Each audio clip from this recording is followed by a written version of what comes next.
নিয়োগ পরীক্ষার বিগত বছরের প্রশ্ন সমাধান পর্বের আজকে আমরা নিয়ে হাজির হয়েছি ইংলিশের প্রশ্নগুলো। অলরেডি আমরা গণিতের একটি ক্লাস পোস্ট করেছি সকাল 10টায়। এখন আমাদের ভিডিওটি সন্ধ্যা 7টায় পোস্ট করা হয়েছে আপনাদের জন্য।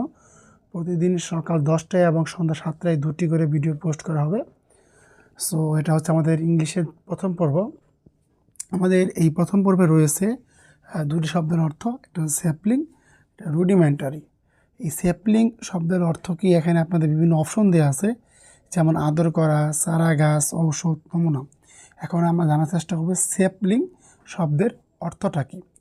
এখানে আপনাদের সুবিধার্থে আমি চমৎকারভাবে সাজিয়েছি এটা, যে এখানে আপনার একটা ওয়ার্ডের পাশাপাশি আপনি অনেকগুলো ওয়ার্ড শিখতে পারবেন। দেখেন, এই চারা গাছ শব্দের অর্থ হচ্ছে স্যাপলিং, যেটা আমাদের প্রশ্নে দেওয়া আছে। মানে কি, স্যাপলিং শব্দের অর্থ কি? চারা গাছ। এই যে বাকি যে তিনটা আছে, আদর করা, ঔষধ, নমুনা, আপনাদের কিন্তু যদি এইগুলো স্কিপ করেন তাহলে আপনারা অনেক বোকার মতো বোকার সঙ্গে বাস করতেছেন। এই পাশাপাশি আপনার এই বাকি তিনটা ওয়ার্ডও শিখে রাখবেন, যে আদর করা শব্দের অর্থ হচ্ছে ফন্ডাল, আর নমুনা শব্দের অর্থ হচ্ছে স্যাম্বল, আর ওষুধ শব্দের অর্থ হচ্ছে মেডিসিন বা ড্রাগ। তারপর এখন আমরা জানবো রুডিমেন্টারি শব্দের অর্থ কী। রুডিমেন্টারি শব্দের অর্থ এখন বিভিন্ন দেওয়া আছে, বিরক্তিবোধ, হাস্যকর, প্রাথমিক। এটা আমাদের মিস্টেক দুইটা উঠে গেছে, মানে ওইটা হচ্ছে আমাদের স্বল্পভাষী, এটা হচ্ছে আমাদের স্বল্পভাষী। এই যে এটা আমাদের শেষ দেওয়া আছে। তার মানে বিরক্তিবোধ, হাস্যকর, প্রাথমিক বা হাস্যকর, মানে যেটা স্বল্পভাষী ছিল এটা। এখানে রুডিমেন্টারি শব্দের অর্থ কী? আমাদের রুডিমেন্টারি শব্দের অর্থ হচ্ছে প্রাথমিক, যেটা আমাদের কি প্রদত্ত অপশনে দেওয়া আছে।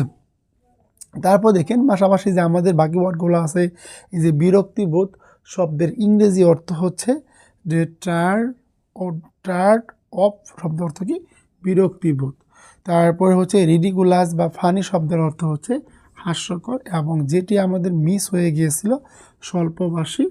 আর রেটিসেন্ট শব্দের অর্থ হচ্ছে কি? স্বল্পভাষী। এটা আমি আপনাদের স্বল্পভাষী লিখে দিই, তাহলে আপনাদের বুঝতে সুবিধা হবে। তার মানে স্বল্পভাষী শব্দ অর্থ কি? রেটিসেন্ট। এভাবে আমরা গুরুত্বপূর্ণ যে প্রশ্নগুলো প্রাথমিক পরীক্ষায়, সরকারি শিক্ষক নিয়োগ পরীক্ষায় এসেছে, প্রতিদিনই পোস্ট করা হবে। আশা করব পেজের সাথে লেখা থাকেন এবং নিয়মিত ভিডিওগুলো দেখার চেষ্টা করুন। ধন্যবাদ।